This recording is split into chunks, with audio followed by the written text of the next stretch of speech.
The story begins in a room within a residential building where Chen Yuan is staring at his phone screen and crying. The cause of his tears is a text from his girlfriend, breaking up with him.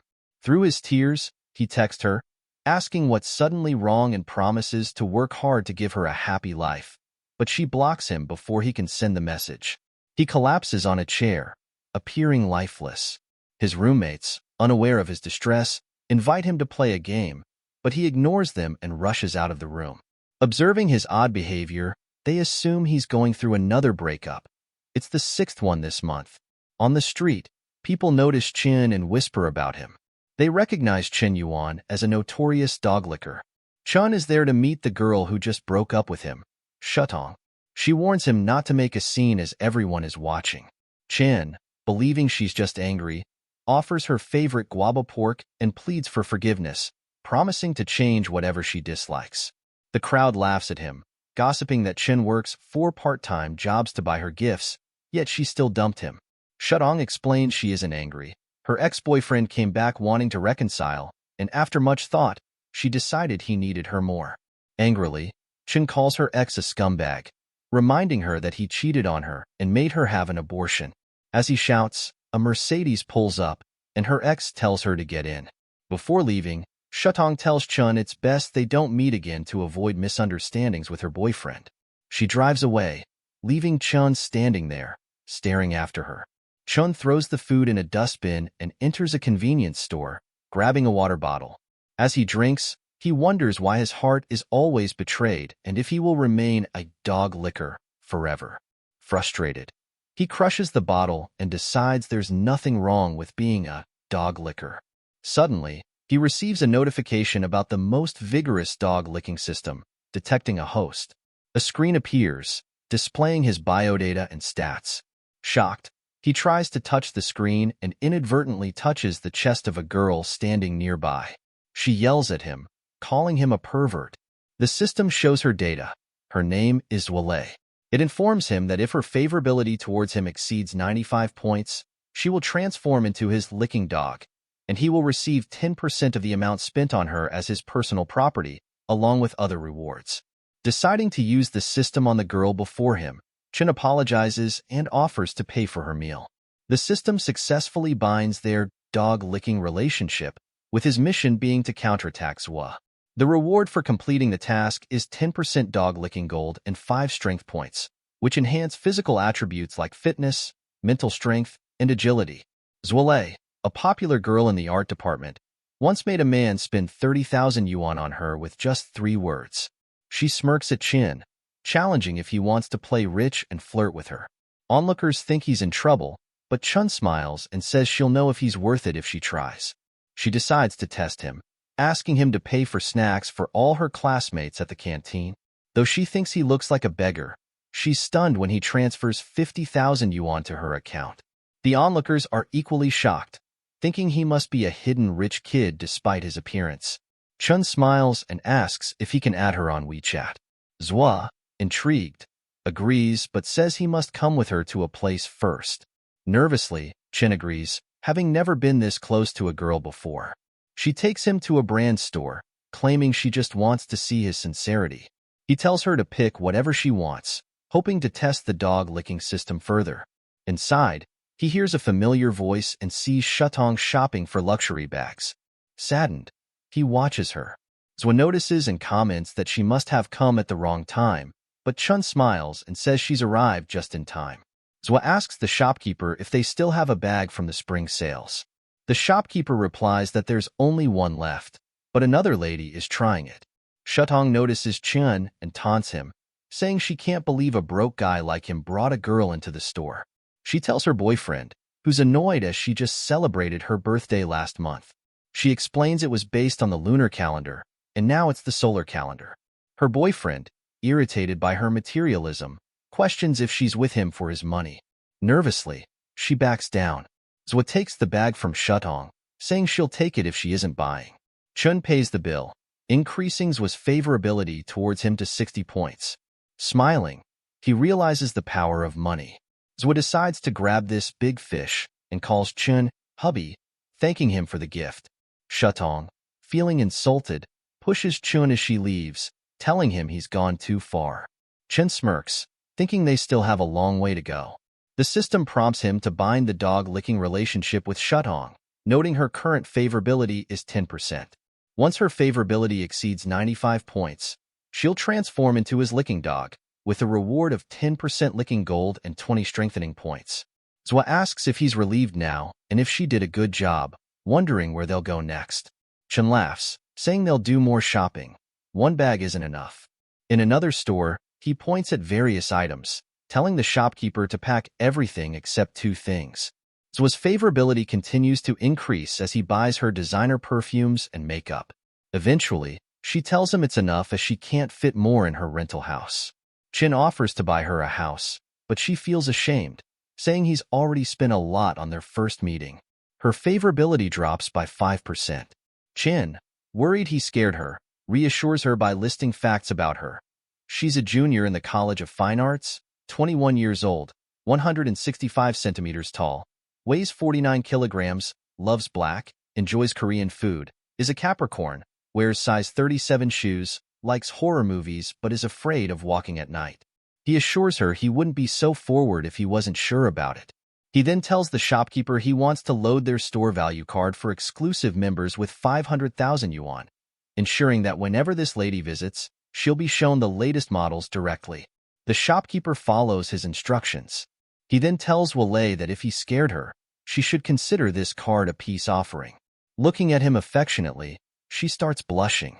Leaning close, he whispers in her ear that if she can't handle it, she should give herself to him. She shyly slaps him, calling him a bad boy, which increases her favorability towards him by 30%. Even the store employees begin to admire him, commenting on his generosity and consideration for girls' feelings, despite his modest appearance. Chen reflects that flirting as a rich man has a vastly different effect compared to doing so as a poor man. Zwale, appreciating all he has bought for her, asks if he doesn't want to buy something for himself. He replies that he has no money. She then says it's her turn to give him a present, thinking that to catch a big fish, she needs to give something back. She takes him to a men's clothing store and buys him a few outfits, then to a salon for a new haircut. With his new look, his entire personality seems transformed, and Zwa's affection for him grows. For the first time, Chen feels the importance of self-care. Zwa lifts his chin with her finger and remarks that they look like a good match now.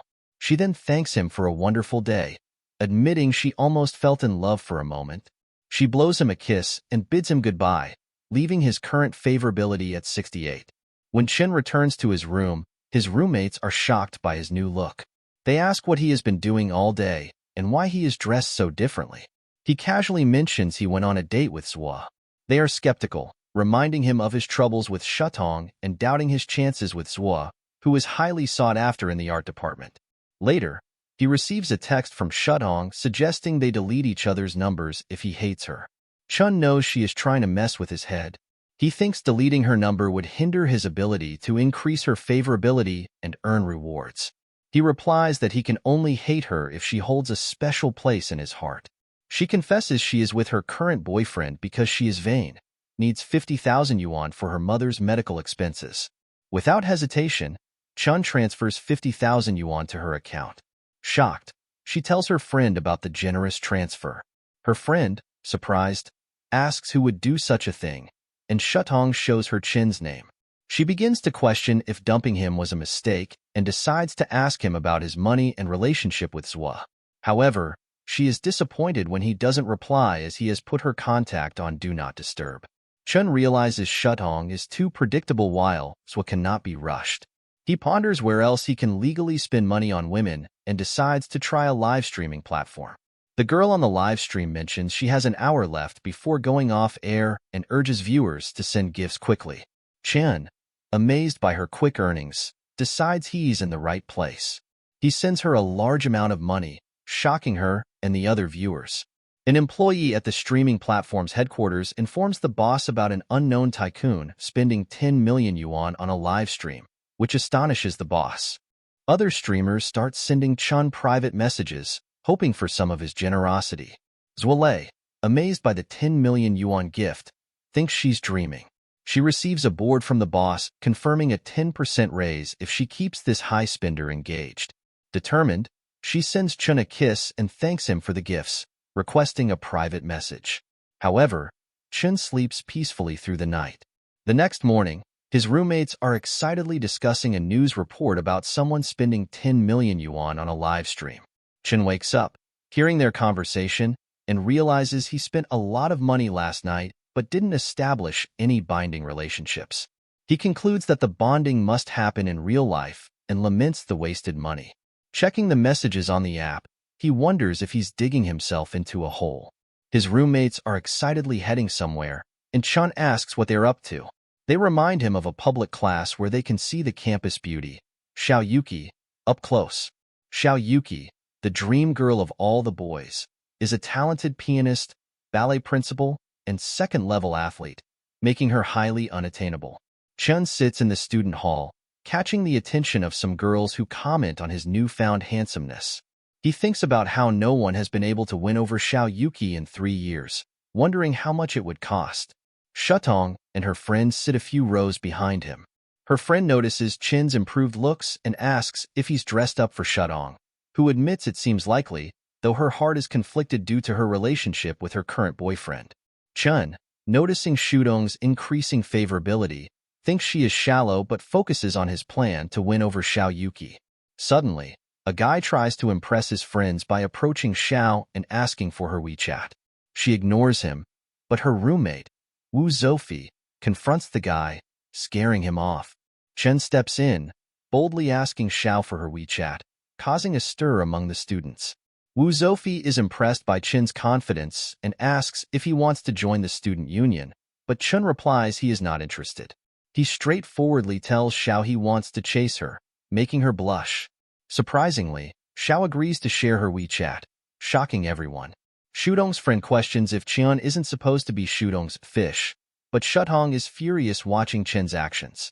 Chen reflects on the simplicity of his approach, believing that all women love to be pursued. The system successfully establishes the dog-licking relationship, though Xiao Yuki's current favorability is 0. After class, as they leave the university, Chen's friends praise him for getting Xiao Yuki's WeChat.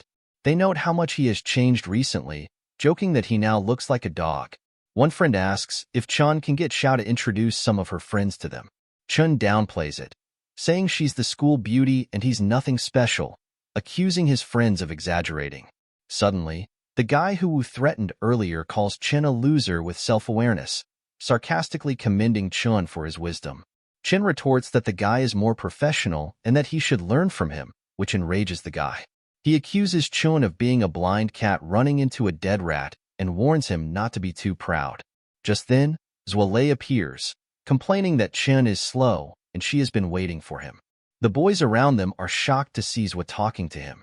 Chen responds that he wouldn't dare keep a girl waiting and offers to buy her dinner as an apology. Zua asks if she looks good in the clothes he bought her.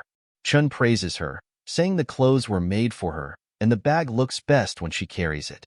They walk away talking, leaving the crowd in awe. The earlier guy starts crying, wondering why he's always a step behind. Shutong, also crying, feels overshadowed by Zua despite being first. Zua and Chen go to a restaurant, where she gives him a portrait she drew of him, staying up all night to complete it. She warns him not to discard her casually. Chun is surprised, as it's the first gift he's received from a girl. Zua smiles, asking if he likes it. Chen wonders if this is a trap she set from the moment he spent money on her, but he smirks, knowing he's not who he used to be. Zua, sensing his lack of enthusiasm, feels he didn't like her gift. Chen asks why she gave him the portrait, mentioning she stayed up late for him. He takes it from her hand and asks how she plans to be responsible if he doesn't receive such good gifts in the future. Zua yells that he scared her and demands the painting back, but Chun says he wants to keep it as a family heirloom. He pulls her closer, saying he likes her better in person than in her gifts. Blushing, Zua thinks Chun is an expert in flirting, and her favorability increases by 5 points. Chun thinks that if she wants him to be her dog, she must be a good tool and bring in more money. Suddenly, someone interrupts them, pushing them apart. It's Wang Yu, nearly in tears, asking Zwa why she lied about getting her nails done with friends. He accuses her of hugging Chin because he's wealthy and laments that despite chasing her for so long, she never let him touch her hand. Chin, familiar with this treatment, thinks Wang must be Zwa's licking dog. Zwa asks Wang who he thinks he is to her and says it's none of his business if she falls in love. Chen steps in, introducing himself and asking Wang how long he has been chasing Zwa. Wang replies he's from the fine arts department and has been chasing her for half a year. Chen tells Wang that he chased a girl for 3 years, worked 4 odd jobs, and lived on steamed buns and pickles, but she chose someone with a Mercedes-Benz. He advises Wang to focus on self-improvement and make a name for himself to make her regret her choice. Inspired, Wang starts crying, thanking Chun for his advice.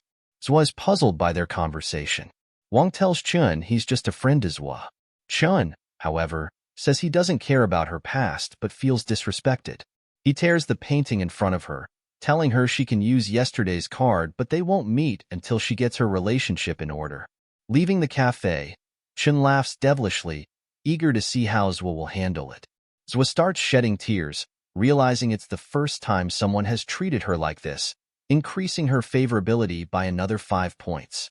While walking on campus in the evening, Chun thinks about women and how they shouldn't be taken for granted. Checking his phone, he notes Zwa's progress but decides it's time to focus on Xiao Yuki. He discovers that Xiao is live streaming, showcasing her talents in singing, dancing, and piano, asking viewers for support. Chin finds her cute and wonders if she's warm beneath her cold exterior. He sees her earnings and thinks it's too low. Suddenly, he receives a text from Zwa, reminding him of the gifts he sent her. When he asks if she's free to meet, she initially declines due to a packed schedule, but he tells her not to bother. She then offers to do a special dance for him that night, but Chun is angry, feeling she's trying to trick him into spending more. Frustrated, he considers giving his money to Xiao instead. Xiao receives a notification for a PK, performance battle, and Chun decides to watch. Ziru, confident in her skills, thinks she'll easily win. Chen watches, thinking it's hard to predict the outcome. Ziru tells her viewers she's matched with a new girl, Xiao, and boasts about her chances. However, she's shocked when Chun starts sending multiple rockets, gifts, to Xiao. Ziru becomes worried, realizing she's losing her supporter. Her boss demands an explanation, and she apologizes to her viewers, signing off early. Chun, pleased with the turn of events, watches Zhao's live stream. At the headquarters of the live streaming app, an employee informs the boss about the significant gifts Chen sent, wondering if he's a Middle Eastern prince. Wu tells Xiao her broadcast is trending, suggesting she might become an internet celebrity. Xiao, surprised, says she doesn't want that and believes the most important thing for a woman is career and financial independence. Wu asks if she knows the guy who sent the gifts, and Xiao replies she doesn't. Annoyed by his curiosity, she decides to thank the gift sender privately. Suddenly, Xiao screams. Wu asks what happened, and Xiao shows him her phone, realizing the rich man is Chen Yuan.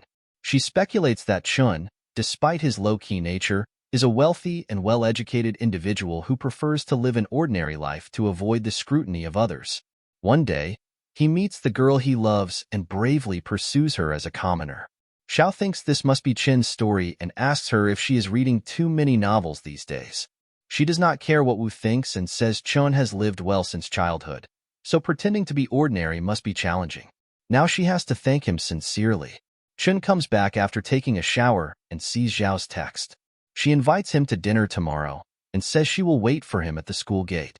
Chen thinks that she did not ask him where he got the money for the gift, but simply invited him to dinner. He wants to see what she is up to. The next evening, he reaches the school gate on an electric bike and stops near a luxury car. The middle-aged man with a cigar outside the luxury car asks Chun if he is waiting for someone. He replies yes and asks if he is waiting for someone too. The man replies that he came here to pick up his goddess. Xiao appears on the road, and Chun looks at him in shock. The uncle tells Chun not to look at her and says Chun must work hard to earn money, or uncles like him will pick up all these beauties. Xiao looks at Chun and sits on his bike behind him.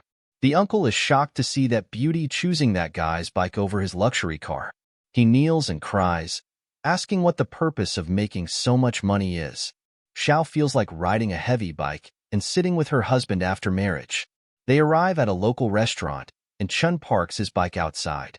Their orders of spicy and garlic dishes are served. Chun starts serving her food.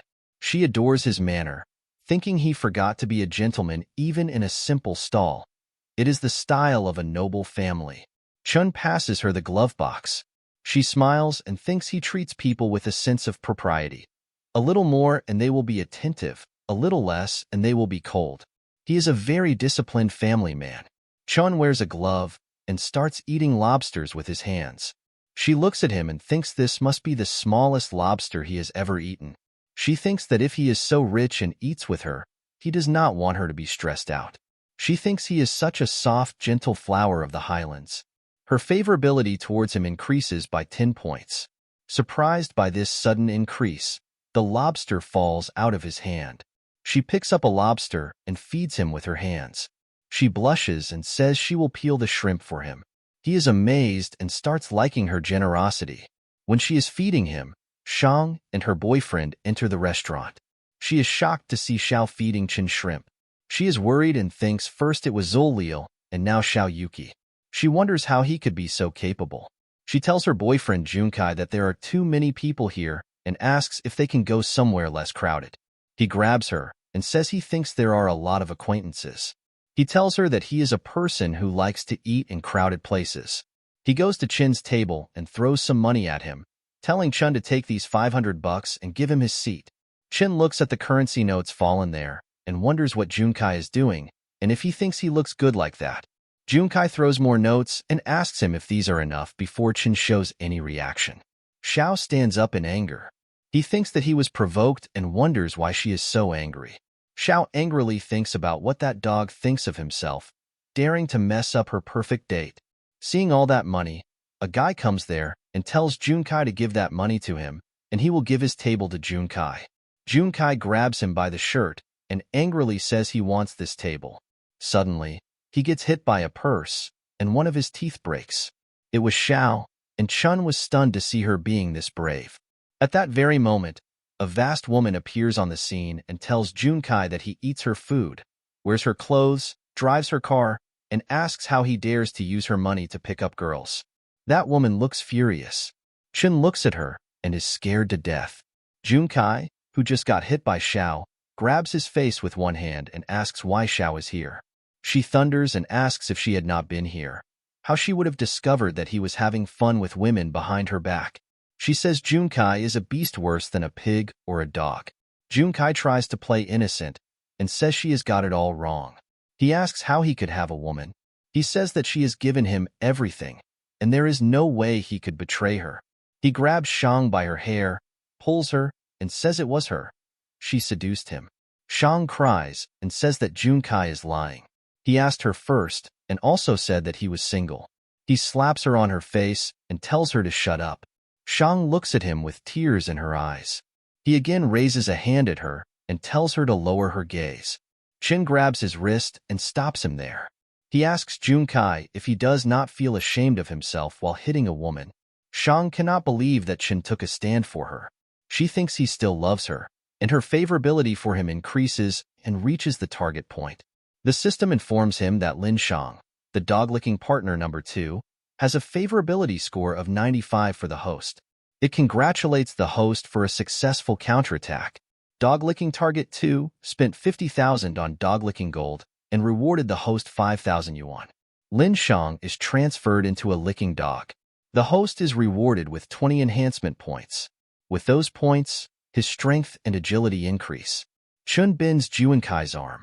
Junkai gets hurt and asks him to let him go. He lifts a bottle from a table and tries to hit Chun with it, but Chun breaks the bottle and Junkai's nose with one punch.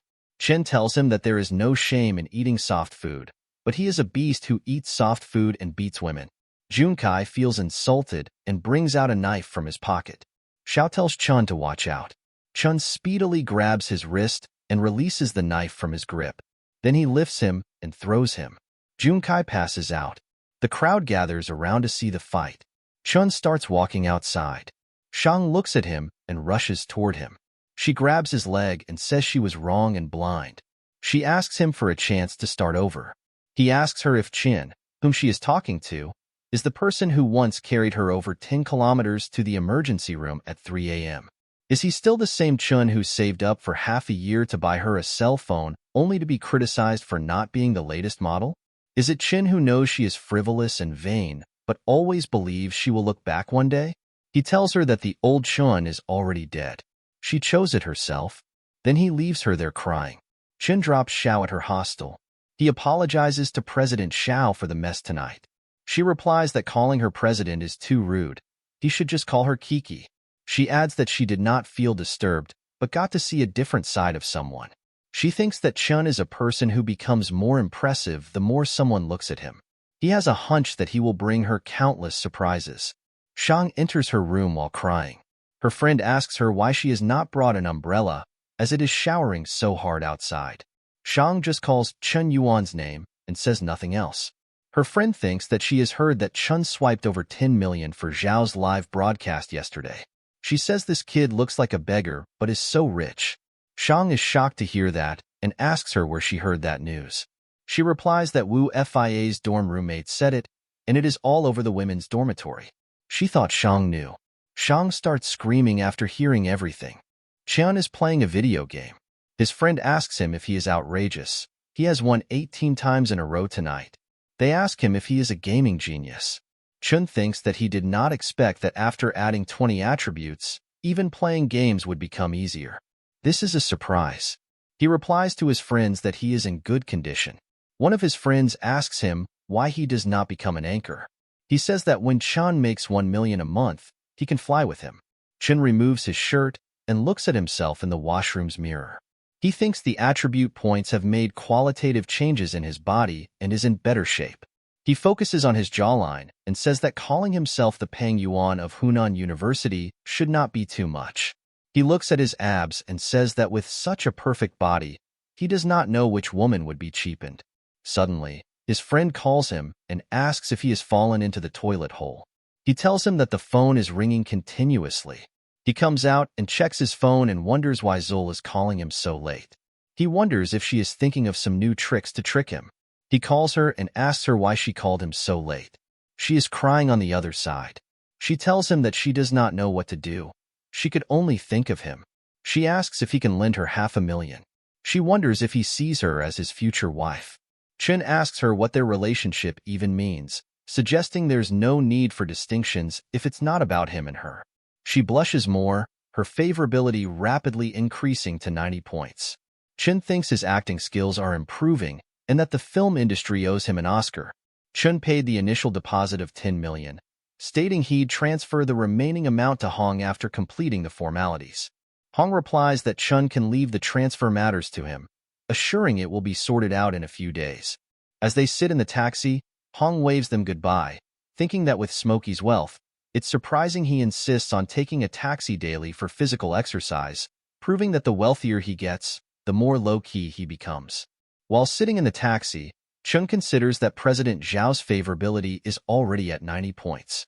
Once he completes the licking dog transformation, the 70 million invested in her will turn into 700 million in returns, with additional attribute point rewards making it a hefty profit.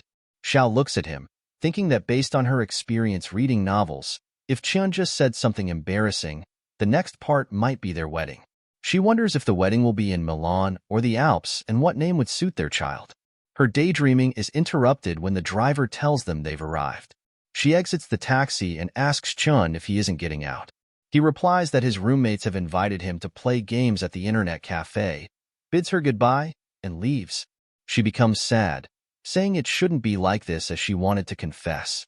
Chun arrives at the internet cafe, seeing his friends already playing. They ask why he took so long and tell him to hurry up and open a card, as they've saved a machine for him. He assures them not to worry and that he will drive the machine to take them flying.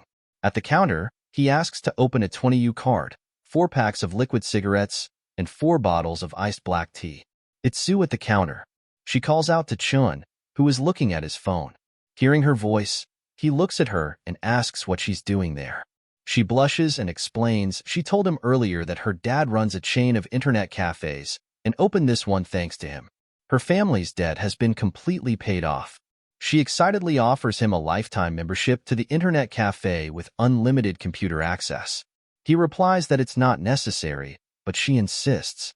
Suddenly, a gangster asks Zhu if she is Lao's daughter, and when her father will repay the money he owes them. She replies that she paid 5 million last time and questions why she still needs to pay more. The gangster slams his bat on the counter, stating that 5 million was the principal, and there's still 15 million in interest owed. She accuses him of engaging in fraud and robbery. He grabs her, threatening that if she can't come up with 15 million today, she will have to come with them. He insinuates that with her looks, she would be the star of his nightclub, easily earning enough to cover the debt in 1 or 2 years.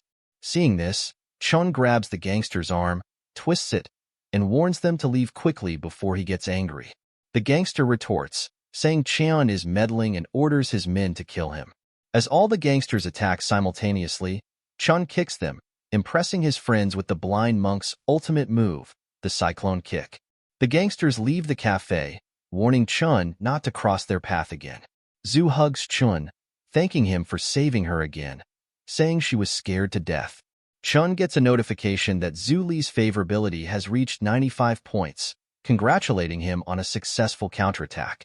It states that the dog-licking target spent 53 million Yu in dog-licking gold, rewarding Chun with 530,000 Yu and 5 bonus points.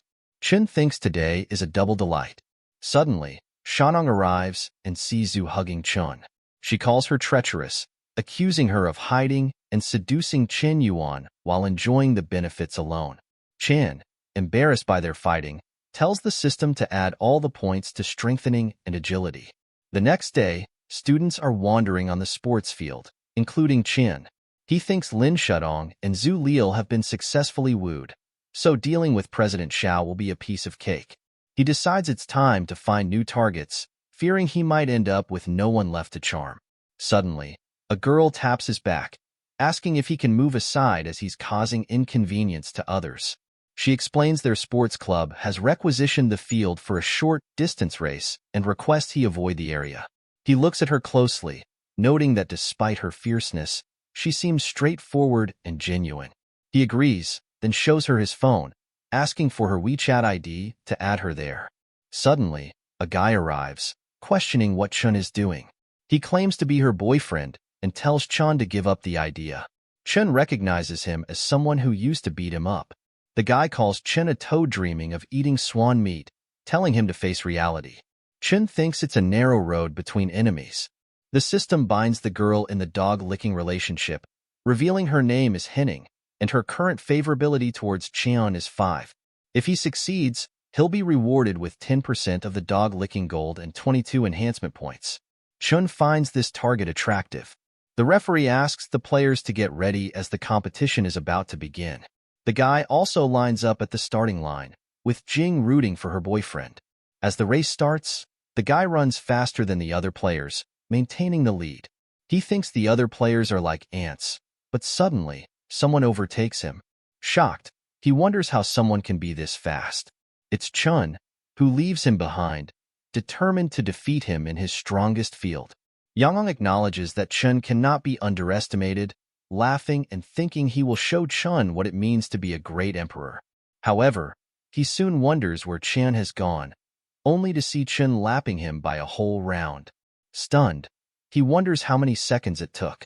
Chun smirks, confident that a mere decade of hard training cannot compare to his meticulously planned skill points over a week. The anchor announces witnessing something extraordinary, calling Chun the real speedster.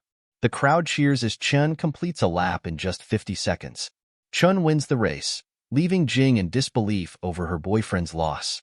The anchor declares a new champion has been born, breaking records and surpassing human intellect. The coach approaches Chun, impressed by his abilities, and recommends him for the national track and field team. Ling, crying, asks the coach if the spot wasn't meant for him. Jing, feeling oddly detached from Ling, increases her favorability towards Chun by 5 points. Ling calls out to her, sensing her thoughts are elsewhere, but she smiles to cover up, saying she's just a little worried about him. Meanwhile, her favorability continues to rise for Chun. Xiao enters the room, and Wu asks where she has been. She replies that Chun bought her a house, shocking Wu. She explains she saw a house with him today, and he bought it for 60 million. She asks Wu to help check the house prices in Jianu district, warning that if the chubby guy selling the house plays dirty, she won't spare him. Chun had told her that what belongs to him also belongs to her. Wu laments his own misfortune, wondering why he can't encounter such good luck. He feels jealous of her. Wu tells her not to show off and promises to help. Suddenly, he sees something on his phone and yells, "What is this?" Someone has posted an article about Chun, labeling him a top-tier scumbag juggling multiple relationships simultaneously at the 21st level. Chun's roommate shows him the article online and mocks him. Chun is furious, thinking the article's author must be kidding him. He knows he's just a money-splitting boy and realizes he's been relatively high-profile lately, suspecting someone might not be happy about it. He wonders who that person could be. 3 nerds are behind this scene. The one with glasses tells the others their article has been pushed to the top of the list and has gone viral. His fellow laughs, saying Chin's reputation is over. Suddenly, Ling comes to them and asks what they're doing by drawing the curtains and turning off the lights in broad daylight. Startled by his sudden appearance, they call him scary for always walking silently. The main culprit tells Ling about Chen Yuan from the School of Liberal Arts, saying they're dealing with him because he's been very arrogant lately. Ling looks at Chin's picture and recognizes him as the guy from the sprint race, realizing it's the same Chun he used to beat up in high school. He laughs and tells the 3 he knows Chun well, having gone to the same high school. He describes Chun as a sociopath since childhood and provides information about him. Ling says Chan is probably not a good guy, accusing him of persistently clinging to and harassing girls. The 3 welcome Lings help to add more to their viral article. Ling seeks revenge, thinking it doesn't matter if Chin wins games and the coach likes him. He wants Chin ruined. They update the post, claiming Chin rides on mini boats, objectifies women, and frequently teases and belittles them, advising women to beware of this well-dressed beast. They allege the women in relationships with him are not there voluntarily. The article states an insider revealed Chun had a reputation in high school as a 3-headed dog, the best of all, licking dogs. The article spreads like wildfire, shocking everyone who reads it. The university principal reads it, slamming his phone on the table in anger. He declares it too much and unreasonable, vowing to investigate and, if true, expel this scum. Xiao tells the investigation team that Chen Yuan from Huda College of Liberal Arts is an exceptional person who despises girls' suffering, comes from a famous family, and possesses extraordinary wealth yet is generous and helpful. She adds that he transforms into a dark knight at night, fighting evil and protecting the city from sin. Xiao describes him as a hero based on her woman's intuition. The principal, hearing this, asks his secretary if Xiao Yuki's testimony is credible.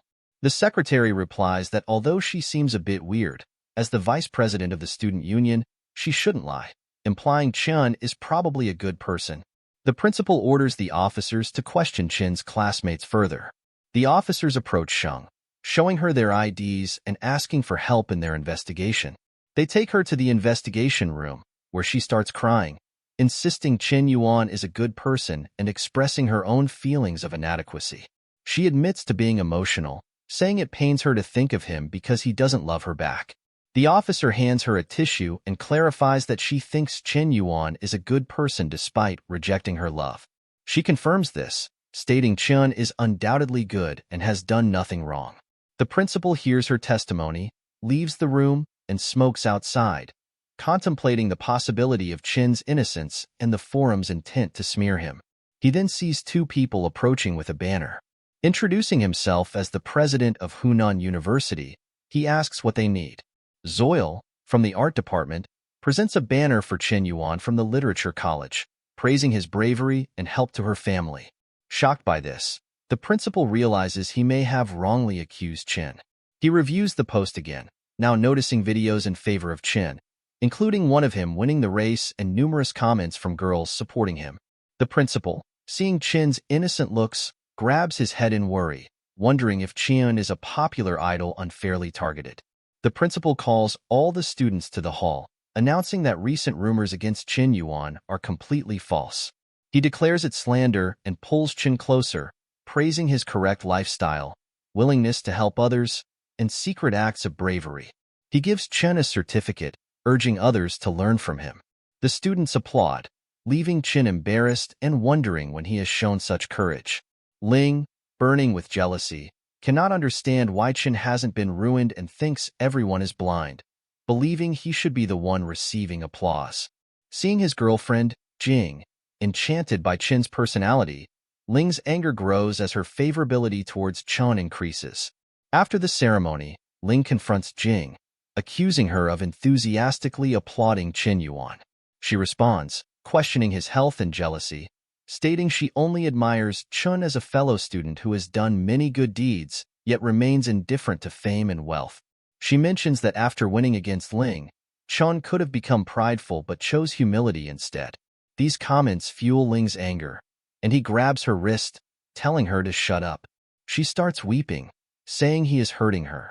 Ling, consumed by hatred, calls Chin a useless dog he once stepped on, arguing that society values money and power, which his dad can buy. He asks what Chun has in his possession. Suddenly, Chin passes by, talking on the phone, instructing Hong to drive in but keep a low profile, not picking him up in an overly expensive car. Jing and Ling forget their fight, watching as a fancy car arrives and stops by Chin. He tells the driver he asked for a less extravagant car, further intriguing Jing and leaving Ling fuming. Chun scolds Hong softly and tells him to pay attention next time. Hong apologizes and explains that he rushed and forgot Chun doesn't like it too flashy. Hong opens the door for him, and Chen gets in. Ling is shocked by what he has just seen. After the car leaves, Jing tells Ling they should break up as he does not trust her. Ling cannot believe his girlfriend is breaking up with him. Chen Yuan and Hong go to the office where Chun pays the remaining amount to Hong, who gives him the villa papers after completing all the legal procedures. Chun says that he is heading back to school. Hong offers him a lift, but Chun refuses, saying that Hong's car attracts too much attention and he will take a taxi back himself. While walking on the road, he thinks that even though he has bought the house, he still needs to prioritize winning President Xia's favor. After all, reaching full favorability earns a 25-point attribute bonus. He needs to give her something else. He checks his phone to see what else Hong wants to sell. He opens the group chat and sees praises for him for buying an expensive villa in no time and gifting it to his girlfriend. Chen replies that it is just a small favor. Suddenly, someone posts in the group an ad about selling a car. Chen likes the idea of giving President Xia a car. Chen reaches the showroom of that guy, who receives him in person. He introduces himself as Jiang Hain. His family runs a small business, and he personally manages a small car dealership. He says it is a pleasure to meet Mr. Smokey. He gives Chen his business card. Chen knows that the Jiang Group makes cars and cargo ships. It is a large local enterprise, and this guy surnamed Jiang is a wealthy second-generation entrepreneur. He calls him Brother Jiang and says that managing a large car dealership at a young age is truly impressive. Jiang tells him not to call him brother as he cannot afford it, and tells him just to call him by his name. He would like to take Chen on a tour to see some cars. He tells Chun that he is really young and promising. When he first heard Hong say Mr. Smokey, he thought he was an uncle but did not expect Mr. Smokey to be so young and have such outstanding charisma. One of Jiang's secretaries asks the other who that person is whom Mr. Jiang received personally. She replies that he must be the son of some wealthy tycoon, and tells the other not to bother looking into it as this kind of man is not someone they should be concerned about. Jiang shows Chan his collection and says that he would not speak for elsewhere, but in this city, his place has the most complete collection of luxury cars. Everything he can think of is here. Chen looks around and says he wants to buy a Bugatti Chiron. These words hit Jiang like an arrow. He smiles embarrassingly and says that Chen really loves to joke, as the Chiron is a top luxury car with a limited edition of 20 units in the world. Chen asks if he is saying that he does not have it. Chen asks if he has a Lamborghini Veneno or Pagani Huayra Roadster. These words are critically hitting Jiang, who wonders if Chen is here to disrupt his place. He explains that the vehicles he usually deals with range from 2 million to 89 million. Chen gets that Jiang has no car that he desires and tells him that there is nothing suitable for him there. He also mentions that Jiang's business does not seem to be that extensive. Jiang thinks that Chen can buy houses worth tens of millions, but he finds it hard to believe he can afford cars of the same value. He decides to unveil his trump card to keep the shop bustling. He tells Chun that even though he does not have the cars he asked for, he does have one expensive car, a Ferrari LaFerrari. It features a 6.3L V12 naturally aspirated engine capable of delivering a maximum power output of 588 kilowatts. The independent electric motor produces 120 kilowatts of power, contributing to a total output of 800 horsepower. Paired with a 7-speed dual-clutch transmission, it achieves an acceleration time of less than 3 seconds from 0 to 100 kilometers per hour. It is available for 22.5 million yuan. Zhang asks Chun how he would respond in such a scenario. Chun thinks that while the Ferrari may not be excessively expensive, it is still not considered cheap. It would indeed be fitting as a gift for President Xia. He puts a hand on Zhang's shoulder and says that if it is over 20 million, he will buy it. Zhang has put in effort. Chun tells him to take him to swipe the card and to deliver the car to the Hang Riverside Villa community. Zhang is shocked and takes the card from him.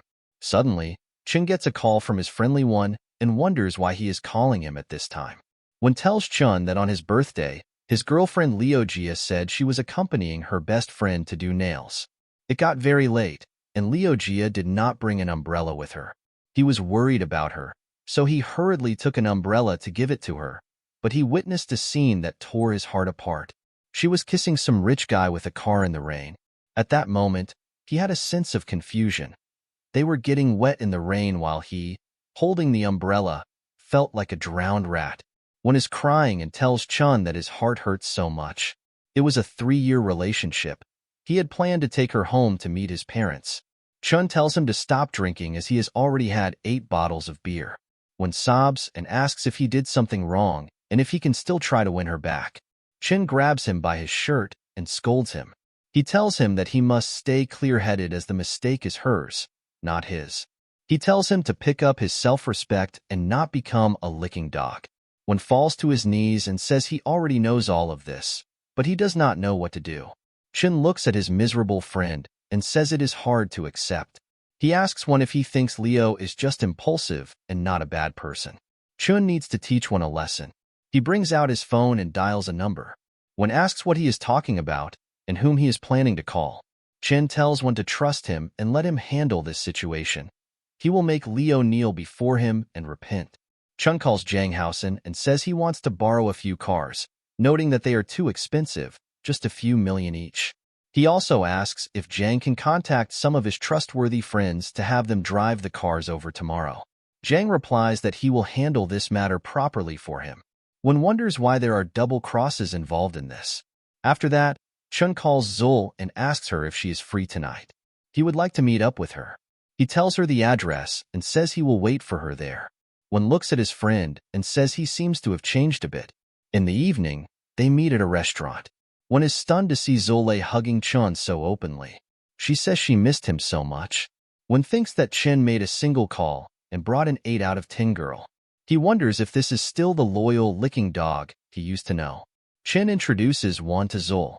She asks Chun if he has called her so late just to introduce friends to her, but then wonders if he is introducing her to his circle. She starts blushing, thinking he has her in his heart. Chen replies that he wants to ask her to help him with a play tomorrow. The next day, Ma is driving on the highway with Liu Jia. He tells her not to be gloomy. She will not be happy with that loser Li Wan. He will get her a new bag for her birthday in a few days. She replies that words are easy to say, but considering the years of their relationship, Ma better treat her well in the future. Suddenly, a Ferrari overtakes them and brakes in front of his car.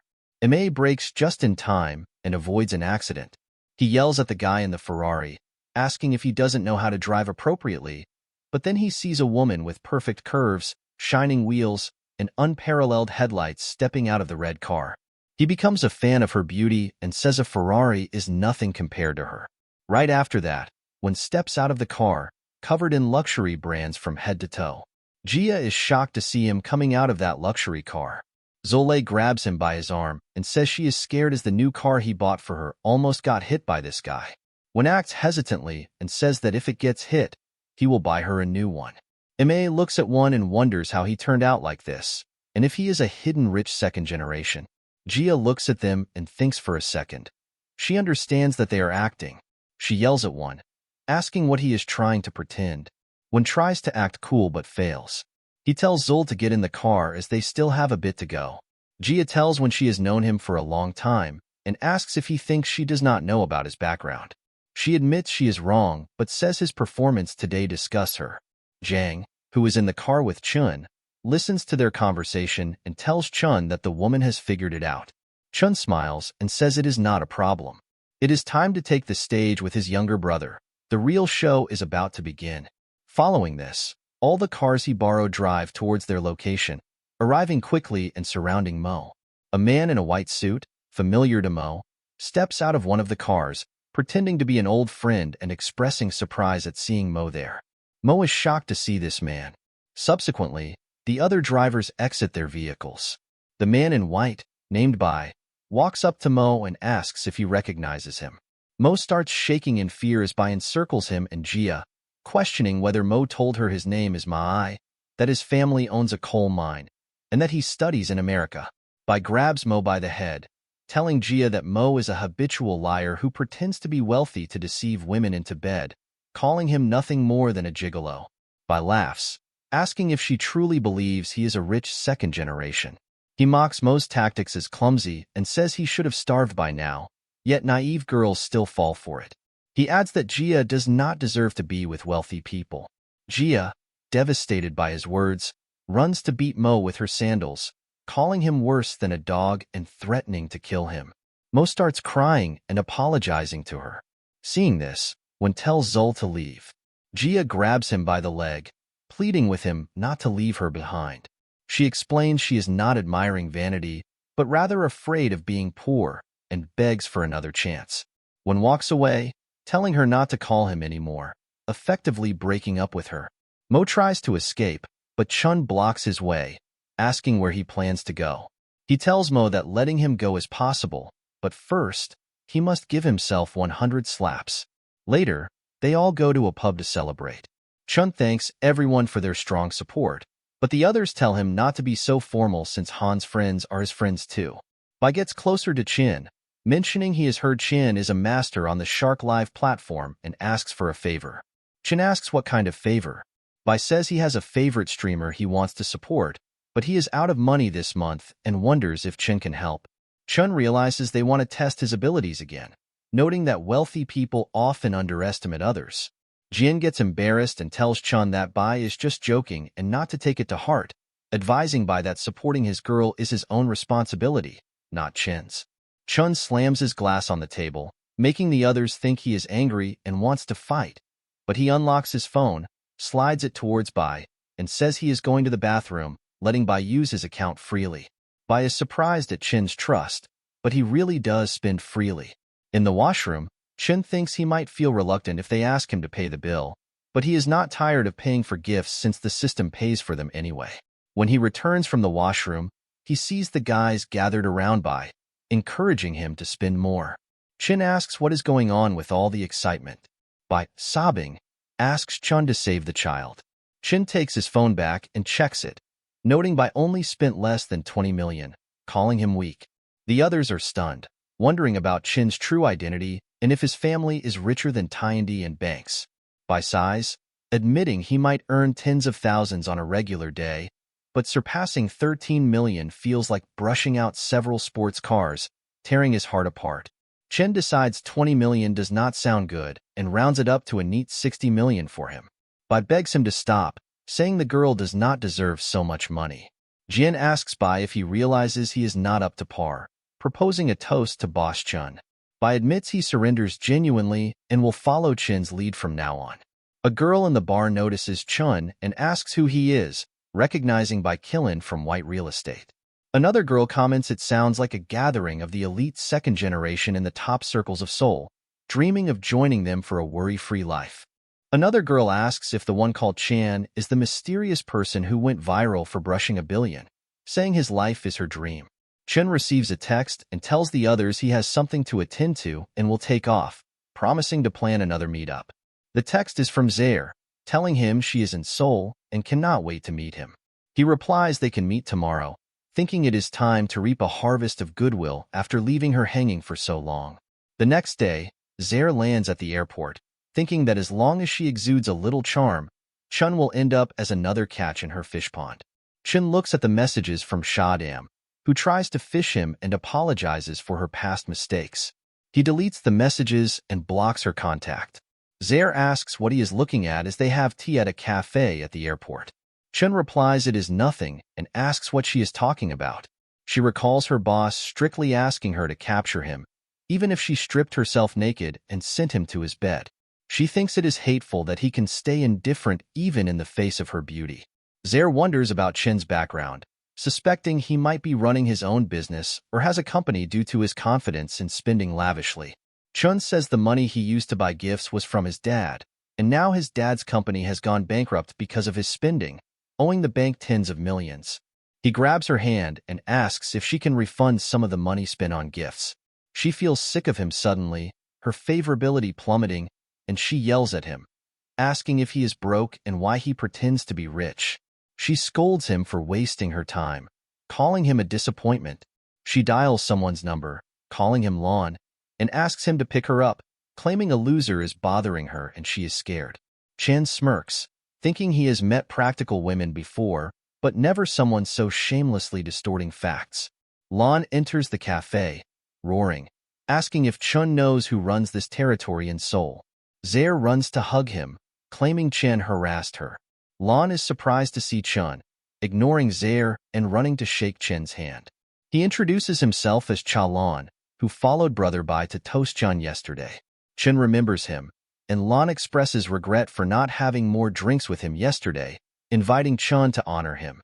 Zaire is stunned to see Lon being polite to Chun, knowing Lon is a top-tier rich second generation in Seoul with numerous family industries and connections. Lon scolds Zaire, calling her stupid for not recognizing Chun as his eldest brother, saying Chun has enough money to bury her whole family alive. Zaire realizes Chun was testing her sincerity, and she missed the opportunity, thinking she must reclaim the moment. She apologizes to Chun, admitting she misunderstood him. The system notifies him that the dog-licking relationship has successfully bound, and the title Zaire will give him 20 strengthening points. Chun, playing it cool, takes a sip from his cup and says he forgives her, attributing her actions to youth and inexperience, and adds that he was just joking with her. She thanks him, calling him her favorite, and her favorability towards him increases. Chun notes that she is indeed a professional anchor. Her favorability rises quickly as long as there is money involved. Unfortunately for her, he will not simply let her go. Lon, furious, yells at her for treating his brother to foreign soy milk despite boosting her popularity to millions. He tells Chun they should consider today an unexpected encounter, hosting Chun and insisting he must honor them with his presence. Chin agrees, saying he will show the respect Lon deserves. Chin opens his car door for Lon and helps him sit carefully. Zaire also rushes to sit with them, grabbing Chin's arm and keeping her chest close. She asks if he is still angry with her, to which he replies that she is worrying for nothing. She wonders why he is using the Shark Live app. Chun watches an anchor's live stream and sends multiple gifts, shocking the anchor. Zaire, stunned by the quick gift-giving, regrets missing the opportunity, realizing Chen is playing with her. However, she finds his spending impressive, thinking that if his fingers were not tapping the screen, they might be touching her. Her favorability towards him increases dramatically. Lon brings Chun to Seoul's most famous private restaurant, Black Pearl, a 3-star restaurant with a members-only reservation system ensuring high privacy. Lon explains that the restaurant is renowned for its 3 highlights: outstanding food, unique scenery, and the boss's daughter, Xiao Yuki. Xiao is there, playing an instrument, and she looks at Chun, who is taken aback by her presence. Xiao sees Zaire holding Chin's arm, and her favorability for him decreases by 5 points. She becomes furious, breaks her instrument, and runs away with tears in her eyes. Chin worries that Zhao's side was close to staging a counterattack and wonders if it will overturn at a critical moment. He chases after her and catches her in the corridor. Xiao yells at him, accusing him of toying with her emotions and asking him to let her go. Chan, thinking quickly, decides to play the victim, asking if she has watched To the Fore. She cries, asking why he is bringing up movies when she is talking about her feelings. He tells her he is the tomato tycoon, lighting a cigarette to appear burdened by life and responsibilities. He explains that his extraordinary family background comes with an unwritten rule. Once the heir turns 18, they must spend 10 billion within a month to inherit the entire 50 billion family fortune. He describes his diligent efforts to spend the money, including investments, charitable activities, and environmental protection initiatives. The girl earlier was just a streamer he tipped to keep spending money. He grabs Zhao's hand and says this secret is known only to her, and that he does not expect her understanding. He simply needed to share the burden. He bids her goodbye, telling her to take care of herself, and walks away. Zhao, realizing she doubted him wrongly, runs after him and hugs him from behind, asking him not to leave her. She admits her mistake and apologizes for accusing him, thinking he genuinely cares about her and revealing secrets like his family inheritance. Her favorability level increases to 92. They return to the others with smiles, and Zhao tells them not to apologize as her earlier mood affected everyone's meal. She offers to cover the meal for Chen, impressing Lan, who notes it only took Chen 5 minutes to sort things out. Zier, feeling jealous, thinks Zhao is acting high and mighty, trying to be the main consort. She asks Chen who Zhao is, as he has not introduced her yet. Zhao tells her not to call him brother, likely younger than her. Lan observes the interaction, commenting it is not a fair battle but a one-sided domination. Chen tells them to stop fighting and start eating as he is hungry. Lan, trembling, admits Chen's methods are genuinely mysterious and cunning. On one side is the famous shark anchor, a reaper of wealth. On the other is a locally renowned talented woman with high aspirations. Lan acknowledges that Chen's maneuvers surpass the so-called art of charming women, practically making him a male succubus. Initially conquered by Chen's wealth, Lan now sees him as a spiritual idol, vowing to follow him to the death. Chen returns to his campus, thinking about the expensive restaurant and feeling fortunate he did not pay. He checks the current progress of his strategy, noticing Zier and Zhao's favorability levels are already high. He wonders if it is time to push for more progress aggressively. Suddenly, he sees another profile and recalls it is Yang's girlfriend. Initially, her favorability level was only 25 points, but now it is 76. He is surprised by the significant increase in a few days, questioning if his charm is that impressive. While he is busy checking the progress, his roommates run somewhere. One mentions hearing someone confessing to a girl downstairs, and the other laughs, referring to a pure love warrior, charging into battle for love. Chen finds the words attractive and goes to see what is happening. Outside the hostel buildings, someone is confessing his love in a fancy way and singing a song. It is Yong, apologizing to his girlfriend Xing for being mean and treating her with cold violence. He pleads with her to remember their beautiful past and give him another chance. Xing finds his behavior offensive. Chan, observing the scene, is surprised to see Yong rehearsing for the ex-lover drama. Jing, ignoring Yong, runs towards Chun and asks if he is Chen Yuan, expressing her happiness at finally finding him. She asks if she can add him on WeChat, begging him not to reject her. The crowd wonders why there is another guy, feeling sorry for Yong. Yong, furious, asks why it is Chen Yuan, feeling disappointed in Jing. Chen looks at Yong and asks if he senses frustration, finds it incomprehensible, and feels Yong is inconsistent. Yong, confused, asks what Chen means and why he humiliates him. Chun tells him honestly that he has always envied Yong for his handsome appearance and athletic prowess, effortlessly winning the hearts of girls. He explains that Yong seems to take girls' love for granted, but when he realizes he has lost that aura, he panics. His mind is filled with a desire for victory and success, yet he overlooks his girlfriend's feelings, pushing her away bit by bit with his actions. Now, playing the pitiful card to seek reconciliation, Yong must feel like a clown. Yong grabs his head and starts crying, admitting he is wrong and to blame. The crowd, stunned, realizes this is not a case of a third party intervening but a matter of cold violence being beneath dignity. Jing, emotional and understanding her feelings, increases her favorability to 91 points. Wu Zopi, part of the crowd, wonders about Chin's relationship with the girl he returned with. Turning to tell Xiao, he enters the room and loudly accuses Chun of cheating on her, nearly startling her with his sudden entrance.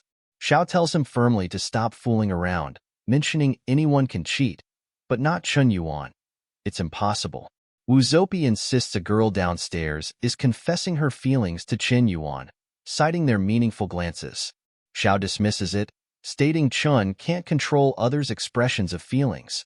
It doesn't necessarily mean anything significant. Wu Zopie shows her news of Chen lavishly spending money on other women. Xiao calmly responds that Chun had told her about it. The total amount spent exceeds 30 million. Wu Zopie is shocked, but Xiao reaffirms that trust is crucial in any relationship, patting his head and explaining he wouldn't understand such heartfelt telepathy, having been single since birth. She then starts singing. Wu Zopie wonders how such a sensible person ended up behaving so foolishly.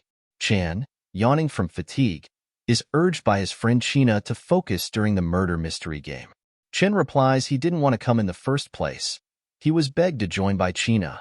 Nearby girls ask why Wu Zopie is being so loud, possibly scaring Chen Yuan, as they enjoy watching him sleep. One girl asks if Chun has time for her tonight. Another offers to buy him hazelnut tea.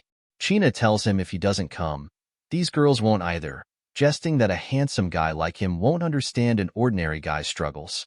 Chun points at Shang, asking China to explain why she's here. Shang is also acting in the play. She sobs, confessing she abandoned her childhood sweetheart for a wealthy man who later killed her, feeling she deserves this punishment without searching for a culprit. Her classmate calms her down, saying they can't continue playing this way. Tao informs Chun that if Lin Shutan hears he's around, it's tough to avoid her tagging along, asking Chun what's wrong with her. He's heard she's been seeing a doctor lately, possibly due to health issues. Chun wonders if he's gone too far. Despite her hurting him deeply, she sincerely desires repentance after forming a connection. He questions if he's being too harsh, even if she's at fault and feels guilty. Suddenly, a random girl approaches him, spreading a rumor that he's the online sensation Mr. Some Smoky. She asks if it's true, noting his online handles match. A man interjects, threatening violence if Chen Yuan is indeed Mr. Smoky, boasting of Mr. Smoky's lavish lifestyle.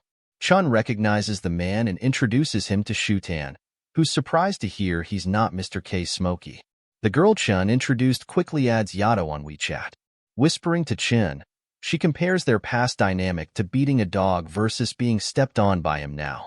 She tells the waiter that Chen Yuan is his classmate, making him happy and resulting in his table's bill being waived. Chun covers his face, laughing hysterically, leaving his classmates puzzled.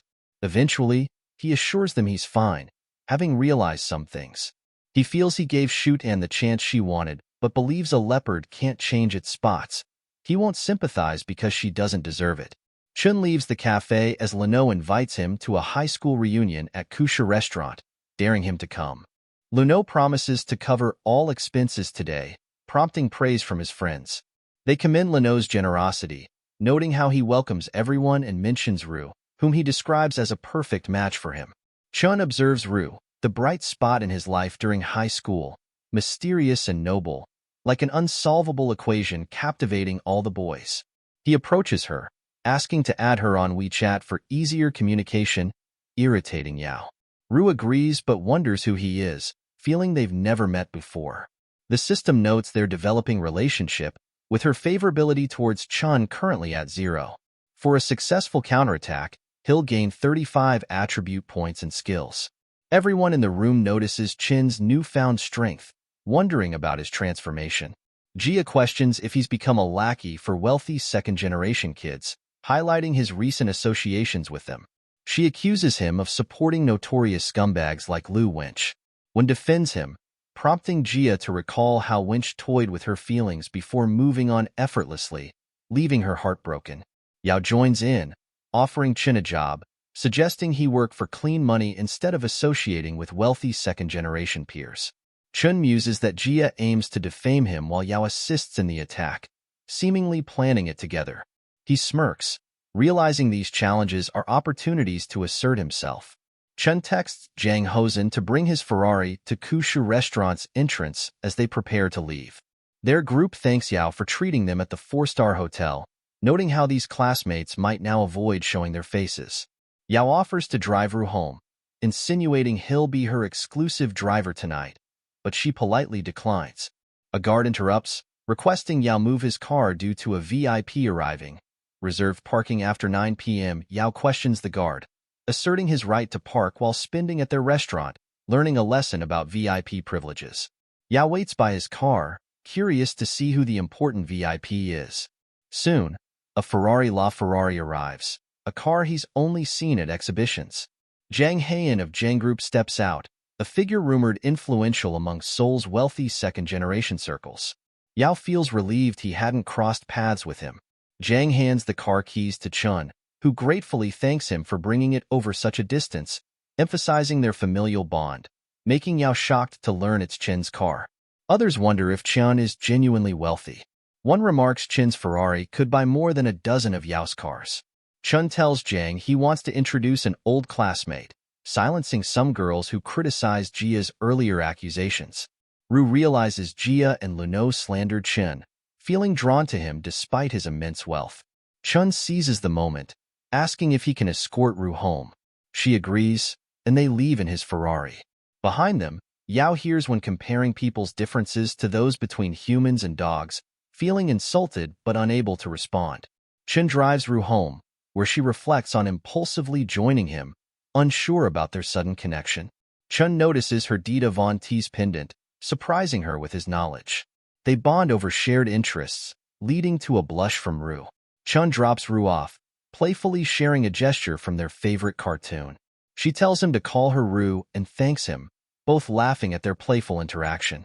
She finds Chen intriguingly different from other wealthy men.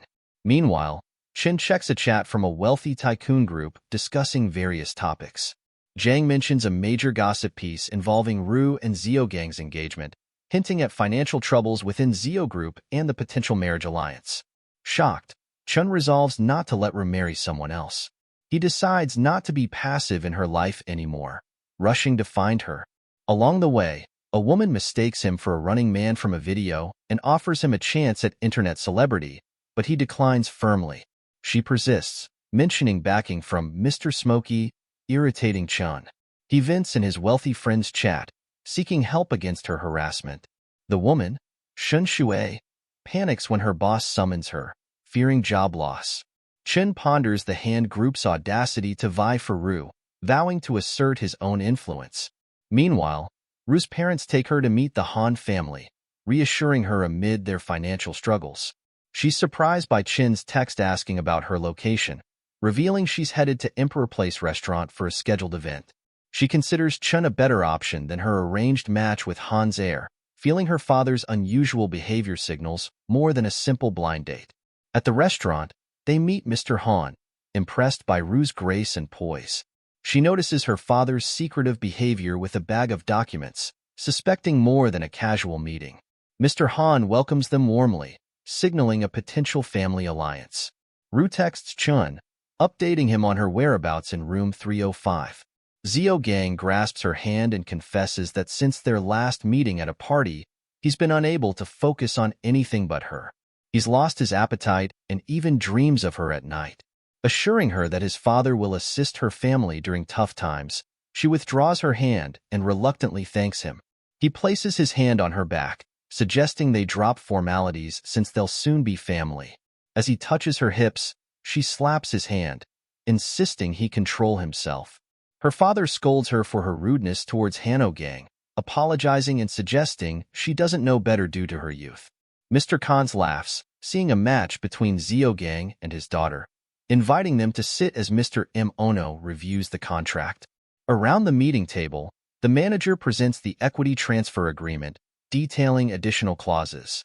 According to the agreement, the Han family will inject 100 million yuan into the Yin Hang Group of the Z family for a 20% stake, contingent on Z Ru marrying Han Zio Gang.